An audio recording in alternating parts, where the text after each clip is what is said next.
नमस्कार दोस्तों, स्वागत है आप सभी का आपके अपने यूट्यूब चैनल अमन प्रयास जीके, जिसमें जैसा कि फ्रेंड्स आज है आपका 23 अप्रैल और 23 अप्रैल को आपका आर्मी अग्निवीर का एग्जाम था, जो कि सेकेंड शिफ्ट का एग्जाम समाप्त हो गया है। सेकेंड शिफ्ट में आपके कौन कौन से जीके जीएस और साइंस के प्रश्न पूछे गए थे, उन सभी प्रश्नों के साथ मैं उपस्थित हो गया हूँ। तो उन सभी प्रश्नों को देखेंगे, साथ मुझसे जुड़ी हुई संभावित एक्स्ट्रा फैक्ट्स को भी देखते चलेंगे। पीडीएफ की बात करेंगे, पीडीएफ टेलीग्राम पर मिल जाएगा, लिंक डिस्क्रिप्शन में दिया गया है, तो आप लोग जाकर वहाँ से एक बार ज्वाइन जरूर कर लीजिएगा। सारी अपडेट जो है आपके आर्मी अग्निवीर से जुड़े आपको वहीं पर दी जाएगी। पहला जो क्वेश्चन है वह है कि 2011 की जनगणना के अनुसार सर्वाधिक साक्षरता दर किस राज्य का है। तो हमने कल ही बताया था कि सर्वाधिक जो साक्षरता दर है आपका राज्य में अगर आपसे पूछेगा तो राइट आंसर आपका केरल हो जाएगा। लेकिन अगर आपसे सबसे कम पूछा जाता, सबसे कम दोस्तों आपका बिहार होता। ऐसा हमने कल ही आपको बताया था, ठीक है। इसके अलावा भारत की साक्षरता दर की बात करेंगे। भारत का साक्षरता दर कितना है, तो 74.04% आपका भारत का साक्षरता दर है, ऐसा भी हमने आपको कल कहा था। अगला है कि 2023 cricket world cup final match है जो कि कहाँ खेला गया था। तो 2023 का जो क्रिकेट वर्ल्ड कप जो फाइनल मैच है फ्रेंड्स, वो आपका नरेंद्र मोदी स्टेडियम अहमदाबाद में खेला गया था, ठीक है। नरेंद्र मोदी स्टेडियम का स्टेडियम का नाम है, वो स्टेडियम आपका अहमदाबाद में पड़ता है। अहमदाबाद भी कहाँ पड़ता है, तो आपको बता दें ये दोस्तों आपका गुजरात में पड़ता है। किसके किसके बीच में फाइनल मैच खेला गया था, तो आप लोग को ध्यान होगा कि इंडिया और ऑस्ट्रेलिया, ठीक है, इंडिया और ऑस्ट्रेलिया के बीच दोस्तों ये फाइनल आपका खेला गया था, जिसमें से आपका जो ऑस्ट्रेलिया है वो दोस्तों आपका विजेता बना था और भारत है जो कि आपका उप विजेता बना था। ऐसा आप लोग को नॉलेज में होगा, ठीक है। वीडियो में आगे बढ़ते हैं फ्रेंड्स, से पहले बात कर लेते हैं टेक्स्ट बुक पे चल रहे लाइफ टाइम स्पेशल ऑफर के बारे में, जो कि दोस्तों आपका 21, 22 और 23 अप्रैल तक चल रहा है। इस सेल के दौरान अगर आप पास लेते हैं तो बिग डिस्काउंट दिया गया है लाइफ टाइम पास प्रो के ऊपर।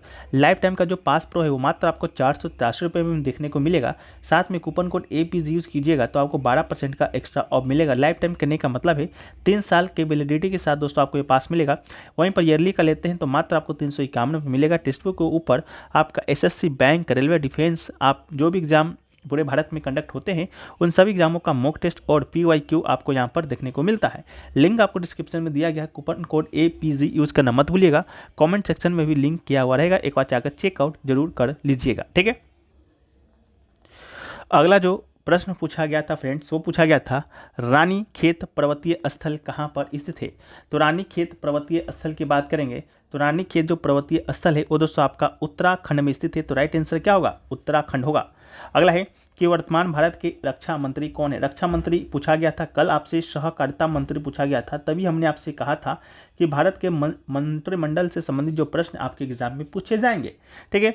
तो रक्षा मंत्री आपके राजनाथ सिंह जी हैं, सहकारिता मंत्री आपके अमित शाह जी हैं, और आज देखिए गृह मंत्री भी किसी न किसी शिप में और किसी सेंटर में पूछा गया था। तो गृह मंत्री की बात करेंगे तो ये दोस्तों आपका अमित शाह जी हैं, ठीक है। अगला है ACES 2024 और स्पोर्ट्समैन ऑफ द ईयर 2024 का अवार्ड है जो कि किसे मिला है, तो ये दोस्तों आपके मोहम्मद शमी को मिला है। इसका राइट आंसर मोहम्मद शमी हो जाएंगे। मोहम्मद शमी की बात करेंगे तो ये एक आपके भारतीय क्रिकेटर है। क्रिकेटर में भी ये क्या करते हैं, तो बॉलिंग करते हैं, ठीक है, बॉलिंग करते हैं। और इनके साथ ही साथ आपको बता दें कि 2023 का जो अर्जुन पुरस्कार दिया गया है वो आप उसमें से एकमात्र क्रिकेटर मोहम्मद शमी को भी वो पुरस्कार से नवाजा गया है।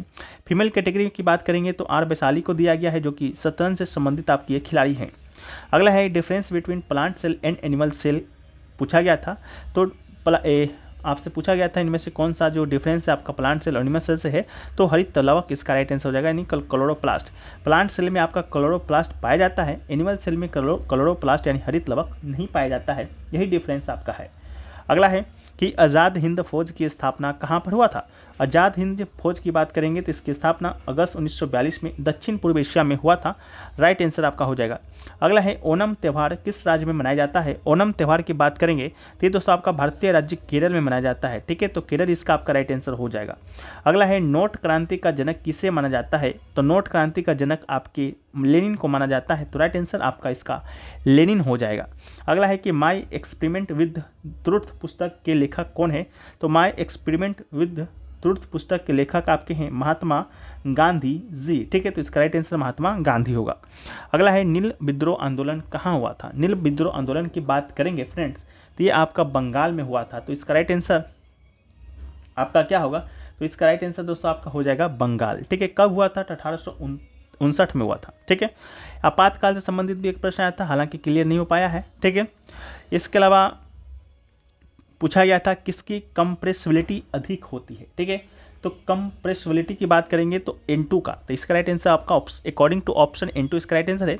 अगला है वैशाख माघ पूर्णिमा में, वैशाख माघ की पूर्णिमा में किस धर्म का त्यौहार मनाया जाता है? तो जो वैशाख माघ में जो पूर्णिमा आता है वो आपका हिंदू धर्म का त्यौहार मनाया जाता है, तो हिंदू धर्म इसका राइट आंसर है। अगला है मौलिक कर्तव्य कितने हैं? मौलिक कर्तव्य की बात करेंगे तो वर्तमान में 11 है।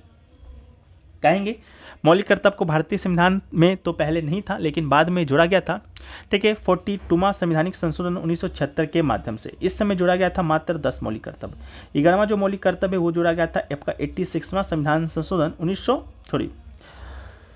86वां संविधान संशोधन 2002 के माध्यम से जोड़ा गया था। किस समिति के सिफारिश पर? तो स्वर्ण सिंह समिति के सिफारिश पर। किस देश के संविधान से लिया गया था? यूएसएसआर से लिया गया था। अभी संविधान के किस भाग में है? तो अभी संविधान के भाग 4A में है। किस अनुच्छेद में है? तो अनुच्छेद 51A में है। बस इतना ही याद रखना है। अगला है मुंबई हाई क्या है? ठीक है, तो मुंबई हाई आपका क्या है? तो ये आपका पेट्रोलियम से संबंधित क्षेत्र है, तो इसका राइट आंसर पेट्रोलियम होगा। अब देखिए बनारस ARO में पूछा गया था प्रश्न, कुछ बच्चे भेजे हैं, जैसे चरकुला निर्वती किस राज्य में किया जाता है? तो यूपी इसका राइट आंसर हो जाएगा। अगला है वरुण अभ्यास भारत तो किसके बीच होता है? तो राइट आंसर आपका फ्रांस हो जाएगा। अगला है शुक्राणु में कौन सी शर्करा पाई जाती है? तो शुक्राणु में आपका फ्रुक्टोज पाया जाता है, तो इसका राइट आंसर फ्रुक्टोज हो जाएगा। अगला है चींटी के डंक में कौन सा अम्ल पाया जाता है? तो चींटी के डंक में आपका मेथेनोइक अम्ल पाया जाता है, तो इसका राइट आंसर आपका मेथेनोइक अम्ल हो जाएगा। अगला है अम्लों का राजा किसे कहा जाता है? तो सल्फ्यूरिक एसिड को अम्लों का राजा कहा जाता है, जिसका रासायनिक सूत्र H2SO4 होता है। अगला है अस्पृश्यता का अंत कौन से अनुच्छेद में आता है? तो अस्पृश्यता का जो अंत का जो अनुच्छेद है आपका अनुच्छेद 17 है, तो इसका राइट आंसर अनुच्छेद 17 हो जाएगा।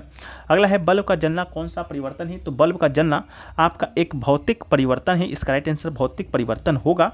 अगला है शिमला समझौता कब हुआ था? शिमला समझौता की बात करेंगे तो 1972 में इंडिया पाकिस्तान के बीच हुआ था।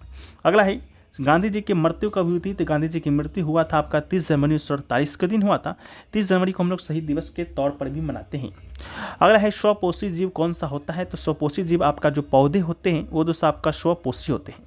अगला है जल किसके योग से बना होता है? तो जल आपका हाइड्रोजन और ऑक्सीजन से बना होता है। हाइड्रोजन का 2 अणु, ऑक्सीजन का 1 अणु मिलता है तब जाके जल का निर्माण होता है। अगला है औरंगाबाद का नाम बदलकर किसके नाम पर रखा गया है? तो औरंगाबाद का जो नाम बदलकर अभी हाल ही में छत्रपति संभाजी नगर रखा गया है, तो इसका राइट आंसर छत्रपति संभाजी हो जाएगा। अगला है कि निम्न में से सदिश राशि कौन सी है? सदिश राशि की बात करेंगे तो इसमें से ऑप्शन के अकॉर्डिंग जो वेग दिया गया था वो दोस्तों आपका एक सदिश राशि है। अगला है पृथ्वी की सतह पर गुरुत्वीय त्वरण कितना होता है? तो 9.807 मीटर पर सेकंड स्क्वायर होता है। अब देखिए देहरादून जोन के कुछ बच्चे प्रश्न भेजे हैं, जैसा कि पूछा गया था एयरफोर्स के वर्तमान चीफ कौन है? तो VR चौधरी जी हैं। बंगाल जोन का भेजे हैं कि सबसे बड़ी कोशिका कौन सी है? तो शुतुरमुर्ग के अंडे की कोशिका सबसे बड़ी कोशिका है। अगला है वनस्पति जगत का सबसे बड़ा समूह कौन सा है? तो थैलाफाइटा इसका राइट आंसर हो जाएगा। थैलाफाइटा पादप जगत के सबसे निचले स्तर पर पाए जाने वाला पौधा है और पादप जगत के सबसे बड़े समूह में है, ठीक है। तो ये प्रश्न आपके एग्जाम में पूछा गया था। आशा करते हैं वीडियो आपको पसंद आया है। वीडियो पसंद आया तो वीडियो को लाइक करते चलिएगा, चैनल पर नए हो चैनल को सब्सक्राइब करते चलिएगा। मिलते हैं हम लोग नेक्स्ट वीडियो में, जब तक के लिए जय हिंद, वंदे मातरम।